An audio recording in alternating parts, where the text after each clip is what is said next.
안녕하십니까. 실전 사주풀이 시간입니다. 이 시간에도 실제 사주 명조를 가지고 핵심적인 쟁점을 위주로 분석을 해보도록 하겠습니다. 명은 금명입니다. 무신년, 신유월, 임진일, 신축시. 이 명조는 제가 직접 감명한 사례가 아니고 유튜브에 나오는 강사님의 어떤 강의 내용을 발췌해온 그런 경우입니다. 이 주인공이 재벌가 3세의 사주랍니다. 유수의 재벌가 3세 사주랍니다. 조건만 보면 대단히 좋죠. 재벌 3세니까.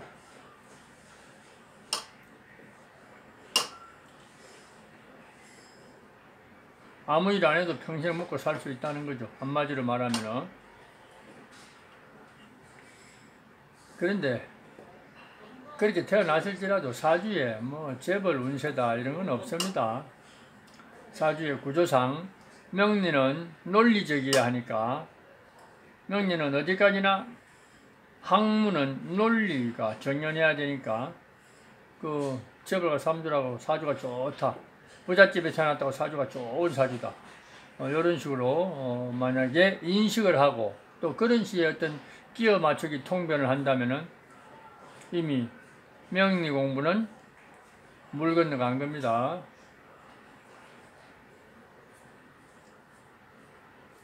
옛날에 부가의 빈인도 많이 출생하고 부가의 단명자도 많이 나오고 부가의 어떤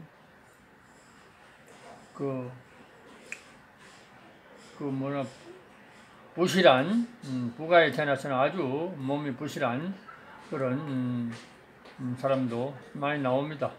그래서 부가에 태어난 환경적 조건은 좋을지 몰라도 자신의 운명은 자신이 타고난 근본 바탕 여하에 따라서 역량이 정해진다라는 걸 꼭 명심하고, 그것이 상식적인 어떤 추리입니다. 명리는 진리와 상식의 학문이지 우리가 흔히 얘기하는 수학, 수리학적 학문은 아닙니다. 그래서 이 명조도 보면은 그냥 우리 명리학적 아주 객관적인 지식으로 보면 임수가 정인격이라고 하죠. 일명 격을 우리 굳이 잡아도 그만 안 잡아도 그만인데 격을 모르고 또 사주를 보면 안 되니까 깨끗한 정인격에 온통 사주가 인성으로 완성된, 인성으로서 완성된 운명이다, 이렇게 얘기하면 되겠습니다. 좋게 보면은 인성이라는 것은 나를 생조하는 기운이니까 온통 다 인성일 뿐이죠. 여기 공부하는 사람들이 꼭 알아야 될 것이, 여기 있는 축토나 진토는 우리가 관성이라고 이렇게 모양은 글자는 관성의 글자지만 실질적인 역할은 관인상생으로 전부 다 인성의 집합체입니다. 자체가 섭토, 축토, 진토 다 섭토이기 때문에 오히려 수고에 해당하고, 또 수고에 금고에 해당하고, 전부 다 금수사주나 마찬가지입니다. 여기 있는 것들이 유일하게 연간의 무토가 이제 관성인데, 요 또한 말 그대로 실권이 없습니다. 관인상생으로 그냥 따라갈 수밖에 없는 그런 미미한 존재다. 그래서 요 사주는 인성이 주류가 된 인성이 주류가 된 그냥 임수, 탄탄한 임수의 어떤 신강사주다, 이렇게 이해를 하시면 됩니다. 그리고 잡티가 없죠. 관성이 나를 갖다 지배한다는 건 절대 있을 수가 없는 얘기고, 그렇다고 재성을 따라서 어떤 재물을 탐하고 치우쳐야 될 어떤 죄도 없고, 그죠? 인성만 있으니까 나의 조력자 만 주위에 에워싸고 있는 그런 형국이다 하니까, 좋게 표현하면 뭔가 인덕이 후한 운명이고, 또 나쁘게 보면은 너무 조력자가 많아서 그 운명이 태만해질까 좀 염려되는, 어떻게 보면 태만해질까 나태해질까 염려되는 그런 사주, 즉 모다 멸자의 어떤 그런 구조에 비슷하게 생겼죠. 그러나 임수는 양수기 때문에 신금이 에워싸고 있어도 그렇게 금다수탁 같은 그런 어떤 일은 잘 일어나지 않습니다. 그래서 일명 우리가 평범하게 보면은 그냥 열심히 공부해서 자수성가하는 운명이다 이렇게 보면 됩니다. 관도 관인상생으로다. 관인상생으로 전부 흡수하니까 인성이라는 어떤 그런 무기, 인성의 무기는 우리가 말 그대로 뭐 그냥 인간성으로는 윤리 도덕성에 해당하지만도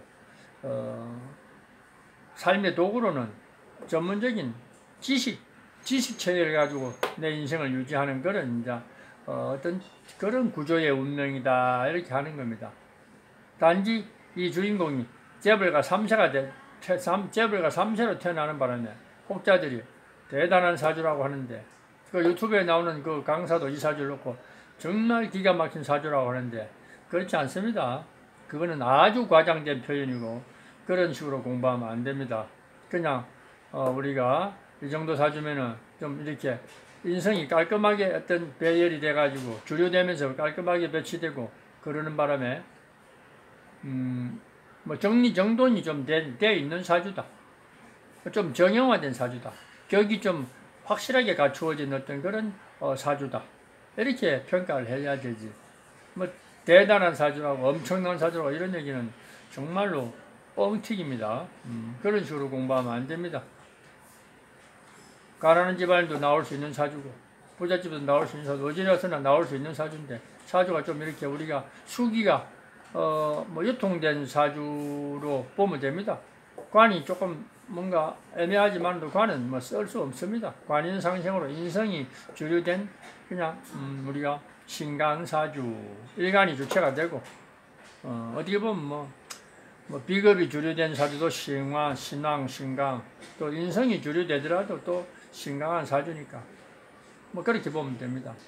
좋게 표현하면 뭐 인성이 많으면 원래 뭐 편인성이 유발된다고 해가지고 또 말 나름대로 자의적인 일을 하고자 하고 또 통제된 일을 싫어하면서 뭔가 창작, 창조 뭐 이런데 좀 더 관심이 많은 창의적인 일에 관심이 많은 그런 어떤 명조라고 보면 됩니다. 정인이라도 이렇게 많이 있으면은 편인성을 띠게 되어 있습니다. 그래서 예체능을 좋아할 수도 있고 아니면은 뭐 집안 환경이 좋은데 마침 태어났으니까 뭐 열정적인 공부를 안 해도 먹고 사는데 지장이 없으니까 반대로 환경이 좋으면 누구나 좀 나태해지기 마련입니다. 말 그대로 뭐 어떤 독립심과 자립심을 혹독하게 가르쳐주는 그런 부모가 아니라면은 아무래도 사람은 누구나 다 배부르면 눕고 싶고 누우면 자고 싶고 그런 것이 인간의 본성이다 이렇게 보면 됩니다.